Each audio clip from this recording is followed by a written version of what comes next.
मेरे युवा साथियों, बसंत गुरु जी का प्रणाम।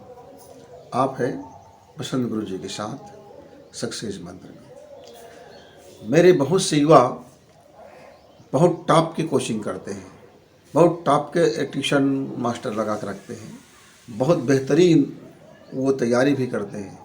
उनकी मेमोरी पावर भी गजब का होता है। वह ऐसा तैयारी करता है कि उनको लगता है कि मैं कहीं से अब चूकूंगा नहीं। लेकिन होता क्या है, वो जब एग्ज़ाम में बैठता है, एग्ज़ाम में बैठने के बाद उसके चेहरे में एक अजीब सी मायूसी आ जाता है।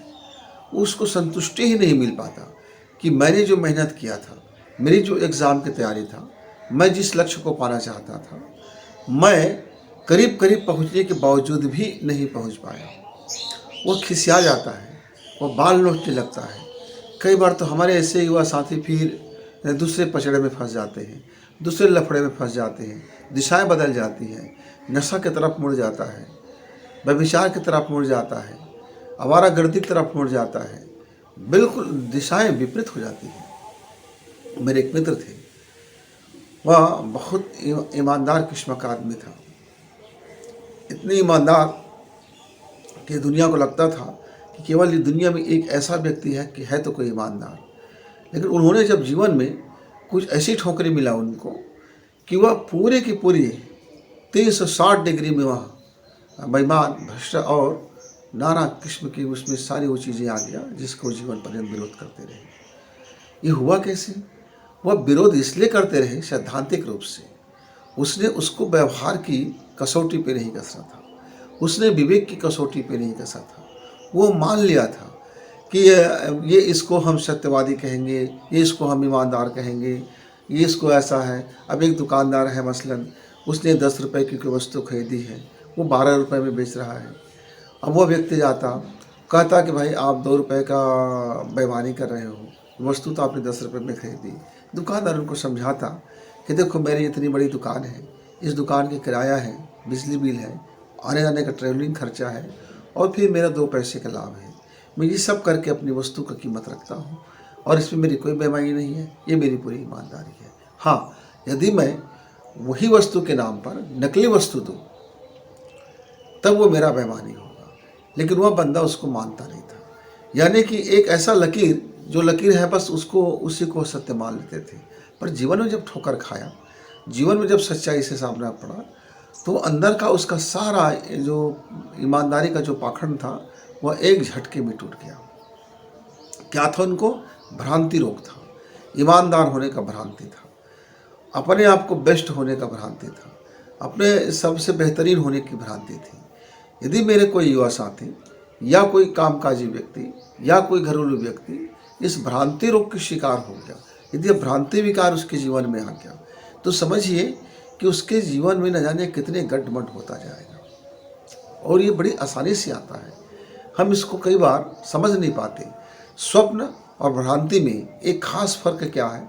स्वप्न हम सोए हुए अवस्था में आता है, उसके ऊपर हमारा कोई नियंत्रण नहीं होता, हम उसको अनुभव करते हैं और उस दृश्य को अपने लाइफ में उसी समय उसी कालखंड में वो हमारे शरीर में क्रिया प्रतिक्रिया दे देता है। लेकिन ये जो भ्रांति है, ये हमारे जागे हुए कल्पना है। कल्पना और हमारी मान्यता और हमारी संस्कार और हमारा सोच विचार, ये सब मिल करके एक ऐसी संसार बना देता है कि हमें वह वास्तविक संसार लगता है, वही हमें वास्तविक लगता है। हमारी आंखों में एक चश्मा चढ़ जाता है कि फला व्यक्ति बुरा है, इस व्यक्ति को कुछ आता जाता नहीं है, इस व्यक्ति ने बेईमानी से धन जोड़ा है, इस व्यक्ति के जीवन में एक शांति नहीं है, ये व्यक्ति बड़ी खराब किस्म का है, ये व्यक्ति बड़ी घटिया किस्म का है। यानी मान लिया गया और उस मान लिए को हम सत्य मान लेते हैं। यद्यपि वह माना गया है, आवश्यक नहीं है कि सच होगा। इसी तरह से जब हम पढ़ाई करते हैं, एग्ज़ाम की तैयारी करते हैं, तो बहुत से भ्रांतियाँ हमारे जीवन में शामिल हो जाता है। जैसे हमारी सोच की भ्रांति कि ये मुझसे नहीं होगा, या ये मेरे लिए एकदम आसान है, मुझको इसको तैयारी क्या करना, ये मैं सबसे ज़्यादा ही जानता हूँ, मेरे सहपाठी गधे हैं, मैं सबसे होशियार हूँ, मैं सबसे ब्रिलियंट हूँ, मैं ही सबसे टॉप रहता हूँ। तरह तरह की अपनी मान्यताओं की भ्रांतियाँ कि मैं यदि घर से निकलते समय मेरा बायां पैर निकल गया तो आज मेरा काम बिगड़ जाएगा। नहीं नहीं, मुझको तो दायां पैर निकालना चाहिए। मैं खाना खा के निकलूँगा तभी मेरा अच्छा पेपर जाएगा। नहीं, मैं आज बिना खाए रहूँगा तभी मेरा पेपर जाएगा। नहीं, मैंने तरह तरह की छोटी मित्रों, जीवन में इतनी भ्रांतियाँ उत्पन्न हो जाती हैं कि हम समर्थशाली होते हुए भी हमारा समुचित मुकाम हमें नहीं मिलता, हमें वह सफलता नहीं मिलता जिसका हम हकदार हैं। वह सफलता के रुक जाता है। ये ब्रेकर हैं छोटे छोटे, और ये ऐसे ऐसे अदृश्य ब्रेकर हैं कि जिसको आपको ही नहीं पता चलता कि आपने ही जगह जगह ब्रेकर लगा रखा है। मान लीजिए मसलन आप एक बाइक चला रहे हैं और आपने पिछले हिस्से का ब्रेक लगा के रखे हैं और आप खूब एक्सीलेटर दे रहे हैं, तो क्या आपकी बाइक आगे बढ़ेगी? वो घसीटते हुए आगे बढ़ेगी और बड़ी आपके इंजन को धक्का पहुंचेगा, और जितनी गति में आपको जहां पहुंचना था आप वहां कदापि नहीं पहुंच पाएंगे। यदि आपका नुकसान हो रहा है, इंजन आपका बैठ रहा है, आपकी पेट्रोल जल रहा है, आप ताकत लगा रहे हैं, आप पूरी जोर लगा रहे हैं, सब कुछ लगा रहे हैं, लेकिन आपने कलपुर्जा को ध्यान नहीं दिया कि कहाँ ब्रेक लग गया है, कहाँ छर्रा कटोरी ठीक नहीं है, कहाँ ग्रीसिंग होना है, कहाँ ऑयलिंग होना है, कितनी सही ब्रेक होनी चाहिए, कितनी हमारी अलग अलग नट बोल्ट हमारी परफेक्ट होनी चाहिए। हम उस परफेक्ट पर ध्यान नहीं देते। हम ये ध्यान देते हैं मेरे पास एक बड़ी कीमती गाड़ी है, ये हमारा शानदार है, और हो सकता है कि साइकिल वाला आपसे आगे हो जाए। क्यों? क्योंकि उन्होंने अपने साइकिल को परफेक्ट रखा है, अपनी तंदुरुस्ती को परफेक्ट रखा है। वो जानता है कि उस अभ्यास कर लिया है कि कितनी साइकिलिंग करेगा तो प्रति घंटा कितनी उसकी रफ्तार होगा, कितनी उसकी एनर्जी होगी, कितनी उसमें सामर्थ्य होगा, कहाँ उसको विश्राम करना होगा, कितना विश्राम करना होगा, कहाँ चलना होगा। उसने सारा अभ्यास किया हुआ है, इसलिए वो आपसे आगे भी हो सकता है। इसलिए आप देखते हैं ना, कई दोस्त आपके पढ़ाई में बहुत कमज़ोर होते हैं या मध्यम होते हैं, बहुत ज़्यादा एकदम इंटेलिजेंट नहीं होते हैं, लेकिन वो जीवन के रेस में अपने उन साथियों से बहुत आगे बढ़ चुके होते हैं जो विद्यार्थी बड़े इंटेलिजेंट होते हैं, बड़े प्रतिभाशाली होते हैं, बड़े घर के होते हैं, ऊंचे स्कूल में पढ़ाई करते हैं, ऊंचे घर में रहते हैं, ऊंची सोसाइटियों में जीवन जीते हैं। उनसे वो आगे निकल जाता है और सहज रूप से आगे निकलता है। ऐसे आगे निकलता है कि जैसे इसी के लिए वो बना हुआ है, और वह जो सबसे आगे जो चल रहा था अब वो पीछे होने लगा है।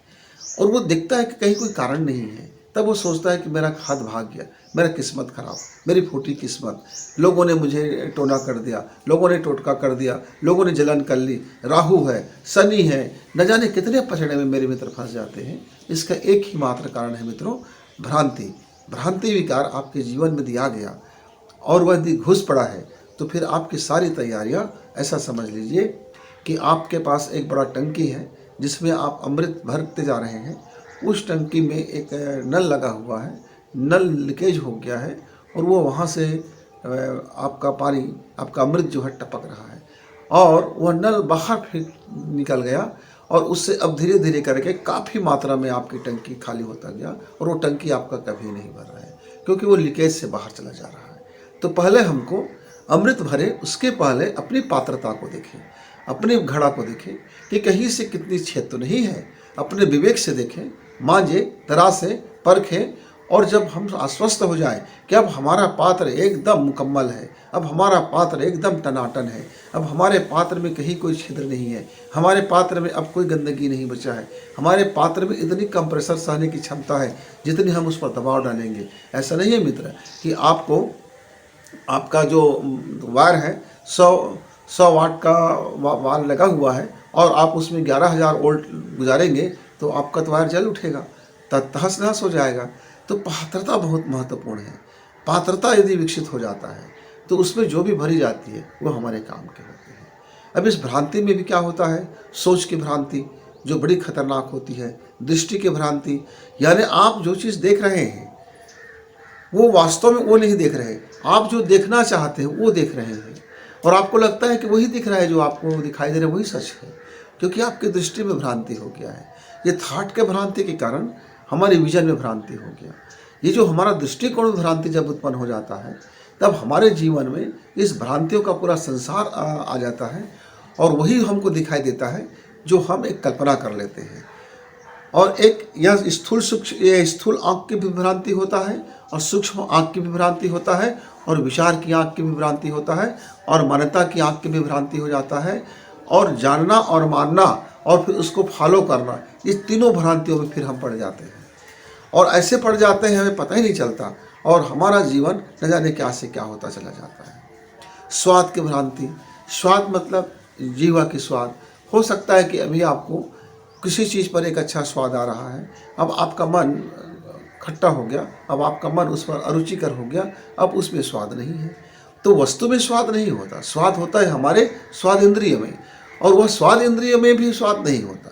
वह स्वाद इंद्रिय को नियंत्रित करता है हमारा मस्तिष्क, और हमारे मस्तिष्क में भी स्वाद नहीं होता। हमारे मस्तिष्क को नियंत्रित करता है हमारी आचरण, हमारी सोच, हमारे विचार, हमारा थॉट, हमारा शैली, हमारी मान्यता, हमारी रीति, हमारी रिवाज, हमारी संस्कार, हमारी सोचने का ढंग, हमारे जीवन का ढंग, ये वो स्वाद को वहाँ उत्पन्न करता है मित्र।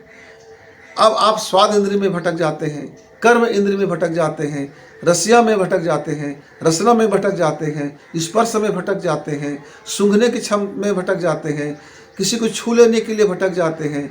अब आपकी कामुकता में भटक जाते हैं, विषय में भटक जाते हैं, वासना में भटक जाते हैं, लोभ में भटक जाते हैं। तो तरह तरह की चीज़ें जहाँ आपका भटकाव मिलता है, ये सब उन भ्रांतियों के कारण, क्योंकि आप सत्य देख नहीं पा रहे हैं। सत्य आपके सामने है, नग्न सत्य आपके सामने है, पर एक ऐसा पर्दादारी है कि आपने ही पर्दा लगा लिया है। हमारे एक छात्र ने पूछा कि गुरुजी, ये इतने बड़े सूर्य हैं, इतने विशाल सूर्य हैं, इतने प्रखर सूर्य हैं, उसको एक मामूली चंद्रमा ढक लेता है और हमारा सूर्य ग्रहण हो जाता है, वो सूर्य को ही ग्रहण कर जाता है। तो मैंने उनको बताया, बेटा सूर्य ग्रहण होता नहीं है, ये भ्रांति है कि सूर्य छिप गया है। ये भ्रांति के कारण हमको लगता है कि सूर्य का ग्रहण हुआ है, यद्यपि सूर्य का ग्रहण नहीं हुआ है। हमारे और सूर्य के बीच में पर्दादारी आ गया। यह पर्दादारी और हमारे जो विजन की क्षमता है, वह उस विजन को पार करने की क्षमता नहीं होने के कारण हमको वह अंधेरा दिखाई देता है, इसलिए हमको लगता है ग्रहण आ गया है। ऐसे ही जीवन में बहुत सारे भ्रांतियाँ हमारे जीवन में ग्रहण लाते रहते हैं। मित्रों, एक बार आप सचेत होइए, एक बार आप जागिए, एक बार आप होश से भरिए, एक बार आप अपने विवेक को बाहर कीजिए, एक बार आप अपने वास्तविक नज़र से देखें, एक बार आप अपने थॉट को नंगा कर दीजिए। कोई लेप मत लगाइए, कोई मान्यता मत लगाइए, कहीं आग्रह मत लगाइए, कहीं दुराग्रह मत लगाइए। जो जैसा है उसको वैसे ही समझने की एक बार कोशिश करें। एक बार आप जीवन को, एक बार अपने एग्ज़ाम को, एक बार अपने लक्ष्य को, एक बार आपका जो इरादा है, एक बार जहां आप पहुंचना चाहते हैं, उसको उसके वास्तविक स्वरूप में पहचान कीजिए।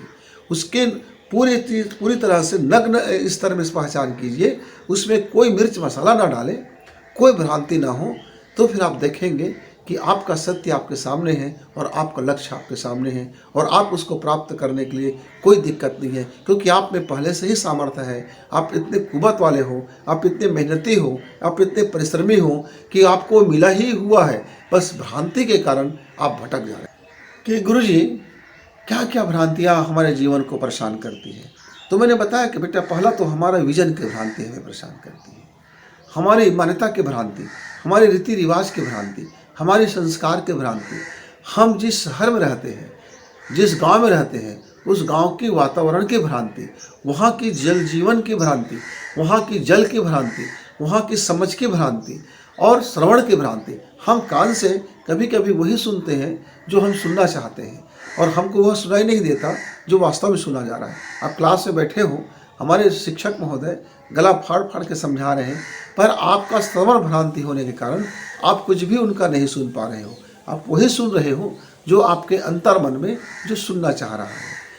कोई हो सकता है कि आपके शिक्षक महोदय बहुत बेहतरीन समझा रहा हो, पर आप सुनते हुए भी अनसुना कर बैठे। ध्यान की भ्रांति है। हमें कई बार लगता है कि हम ध्यानस्थ हैं, एकाग्र हैं, बड़ी मज़ा आ रहा है, और मालूम होता है कि आपका ध्यान कहीं दूसरे संसार में चला गया है। तो छाया है, आपका शरीर तो है, पर आपका मन नहीं है, ध्यान नहीं है, लाइफ नहीं है, एनर्जी नहीं है, पावर नहीं है, कुछ नहीं है। आप यहाँ एक मृतक बॉडी के समान हो। तो फिर वहाँ आप क्या अवशोषण करोगे? वो शिक्षक के द्वारा दिया गया ज्ञान क्या अवशोषण करोगे? वो टीचर जो बता रहा है उसको क्या अवशोषण करोगे? आप में अवशोषण करने की जो क्षमता है, उसमें तो पर्दादारी आ गया है, आपने ब्रेक लगा दिया है। भ्रांतियाँ होती हैं। हम बहुत बार मित्र आँखों से जो दिखाई देते रहता है उसको हम मानते नहीं हैं। जो हम चाहते हैं हम वही मानते हैं, तो दृष्टि का भी भ्रम होते रहता है। कई बार यह स्थूल दृष्टि भी हमारा विजन में प्रॉब्लम आ जाता है, तो दृष्टि में भ्रांति हो जाता है। और यह एक तरह से मन से गति से चलता है। मन हमारा जिस स्थिति में होगा और चेतन मन वही हमारे दृष्टि में दृष्टि गोचर कराएगा। हमारा दृष्टि वही ठीक ठीक देखेगा जो हमारा मन देखना चाहता है। यदि मन में पर्दादारी है तो स्वाभाविक जन्य से वह दृष्टि आपको वही दिखाई देगा। वैसे ही स्वाद का है, आप जिस एक विद्यार्थी को, एक आदमी को किसी नमकीन में मज़ा आता है, कोई खट्टा पसंद करता है और कोई आपका मीठा पसंद करता है।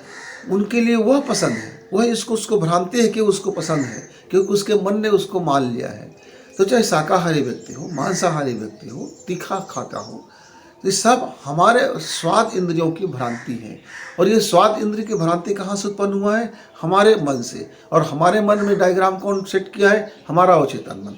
और हमारे अवचेतन में कौन डायग्राम सेट कर दिया है? हमारा डीएनए, हमारा संस्कार, हमारा रीति रिवाज, हम जहाँ रहते हैं, हम जिस वातावरण में रहते हैं, हम जिस विचारधारा के लोगों के बीच में जीवन जीते हैं, हम जिस तरह से अन्न का सेवन करते हैं, किस तरह से कमाई का धन खाते हैं, परिश्रम के धन खाते हैं कि बेईमानी का धन खाते हैं, कि लूट खसोट का धन खाते हैं, कि कौन कौन सी मान्यताएं हैं। उस मान्यताओं का जो हमारा अन्न है, वो अन्न का जो रस बनता है, वह हमारे जीवन में भी वैसे ही प्रकट होता है, वह भी वैसे भ्रांति उत्पन्न कर देता है। इसीलिए कई बार हम देखते हैं कोई संत महात्मा भ्रांतिवश बन जाता है और फिर बाद में उसको पछताना पड़ता है। कोई व्यक्ति भ्रांतिवश शादी कर लेता है, फिर जीवन भर पछताता है। कोई व्यक्ति भ्रांतिवश शादी नहीं करता है और वो जीवन भर पछताते रहता है। तो जब तक आप सत्य को सत्य की तरह से नहीं देखोगे, नहीं मानोगे, तब तक आप इस भ्रांति के विकार में चक्कर घन चक्कर खाते रहोगे। बहुत से हमारे मित्र स्पष्ट भ्रांति के रोग में फंस जाते हैं। वह हर लोगों को एक अलग नज़र से छूना चाहता है और वह उसका सुख के पीछे, वह छूने के सुख, स्पर्श करने के सुख, स्पर्श करने का जो वो अनुभव है, वह व्यक्ति को जिसको वह छू रहा है उसको किसी प्रकार का अभी उनके मन में विषय वासना नहीं है, लेकिन आप वासनाग्रस्त हो गए हैं। तो जब आप उसके शरीर को स्पर्श करते हैं तो आप वासना को ग्रहण करते रहते हैं। उसके शरीर से वासना नहीं आता है, ये वासना आपका ही रहता है। जैसे एक कुत्ता एक हड्डी को चबाता है और उसके दांत से जब खून निकलने लगता है, वो हड्डी का रस समझ करके वो बड़ी तृप्त हो जाता है और वह हड्डी को चबाते रहता है और वह श्वान को, उस कुत्ते को लगता रहता है कि मैंने इस हड्डी का खून चूस रहा हूँ। दरअसल वह भ्रांति में रहता है, वो तो खून उसी का रहता है, लेकिन कुत्ते को यह सच पता नहीं होता। वो खुश रहता है, मग्न रहता है और उस हड्डी में उसको स्वाद मिलते रहता है। मित्रों, तो स्पर्श है, स्वाद है, अनुभवजन्य है, अनुभूति है, महसूस करना है। इसमें यदि आप भ्रांति में फंस गए तो फिर वहाँ से निकलना एक चिकित्सक के अलावा और आपका कोई विकल्प नहीं है। या तो खुद समझिए, जांच कीजिए और अपने भ्रांति को दूर कीजिए, या तो फिर चिकित्सक के पास जाइए और उनको बताइए कि आपको क्या क्या भ्रांतियाँ उत्पन्न हो रहे हैं। इसी तरह से बोधजन्य भ्रांति होता है। यानी कि क्या है बोध? मतलब क्या है? हम महसूस करते हैं और शोषण करते हैं। हम कैसे अनुभव करते हैं? किसी ने मुझे नमस्कार गुरुजी कहा और मुझको लगा कि ये व्यक्ति बड़ा व्यंग से मुझको नमस्कार कह रहा है। अब वो व्यक्ति श्रद्धा से मुझे नमस्कार कहा है, पर मेरे अंदर में एक भाव है कि वह अहंकारी व्यक्ति, वह व्यंगी व्यक्ति, वह कुटिल व्यक्ति मुझको नमस्कार कर रहा है। मतलब मेरे अंदर वो मुझको चिढ़ा रहा है। अब मैं अंदर ही अंदर अपने विकार से ग्रसित हो गया। वह किस भाव से कहा है मुझे नहीं पता, उस बोध को ग्रहण कर लिया। मित्रों, बोधजन्य भ्रांति होते रहते हैं और ये सब मिथ्या संसार की भ्रांति है। ये पूरा भ्रांति यदि हम एक शब्द में कहें तो मिथ्या भ्रांति के अंतर्गत आता है। इस मिथ्या भ्रांति मित्रों पीड़ाएं तो बिल्कुल असली होती है और जो रोग है वो बिल्कुल नकली होता है, क्योंकि रोग होता ही नहीं है, रोग होता ही नहीं है, पर मिथ्या आ गया है, एक छाया आ गया है और हमारे मान्यता में घुस गया है। अब वह सारी पीड़ाएं असली है। एक कहानी आता है, एक बच्चा तालाब में नहाने गया। तालाब में नहाते समय एक बच्चा तालाब में नहाने गया। नहाते समय उसे कुछ जोक पकड़ लिए और वो नहाते समय एक मछली आकर के उसके गुदादार को कुछ काटने लगे। उसको ऐसा महसूस हुआ कि जोक मेरे पेट में घुस गया गुदा मार्ग से। अब वो घर में आया रोया, बिलखा, खूब इधर उधर किए, डॉक्टर के पास ले गए, सोनोग्राफी हुआ, एक्सरे हुआ, पर जोक कहीं दिखाई नहीं दिया। पर वो अंदर ही अंदर इस बात में वह बिल्कुल यकीन हो गया था कि जोक उसके गुदा मार्ग से नहाते समय घुस गया है पेट में। वह बच्चा सूखने लगा, बीमार होने लगा, उसकी पेट में दर्द होने लगा, उसकी मरोड़ होने लगा और रोज अपने लेट्रिन को देखने लगा कि कहीं जोक निकला है कि नहीं निकला है, मरा है कि नहीं मरा है, मेरे अंदर वो न जाने क्या कर रहा है।